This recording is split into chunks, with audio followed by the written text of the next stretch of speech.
কয়েক দফা বাড়ার পর আবারও বিশ্ববাজারে স্বর্ণের দামে পতন দেখা গেছে।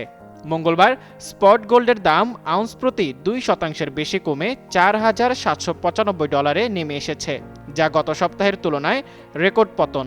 মার্কিন ডলার শক্তিশালী হওয়ায় নিরাপদ বিনিয়োগ হিসেবে স্বর্ণের চাহিদা কমেছে। গত ফেব্রুয়ারিতে ইরান ও ইসরায়েল যুক্তরাষ্ট্র সংঘাত শুরু হওয়ার পর থেকে এ পর্যন্ত বিশ্ববাজারে স্বর্ণের দাম প্রায় 8 থেকে 9% কমেছে। বিশেষ করে এশীয় প্রশান্ত মহাসাগরীয় অঞ্চলে স্বর্ণের ইটিএফ প্রবাহ বৃদ্ধি পেলেও সামরিক বৈশ্বিক চাহিদায় কিছুটা স্থবিরতা দেখা দিচ্ছে।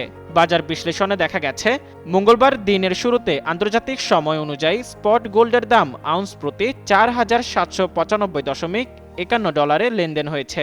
নায়াসিনামাইড ও স্যালিসাইলিক সমৃদ্ধ লিলি ফেস ওয়াশ যা ফেসের ডেড স্কিন সেল দূর করে দেয় দ্বিগুণ ফাস্টার ব্রাইটেনিং। গত 13 এপ্রিলের পর এটি স্বর্ণের সর্বনিম্ন দাম।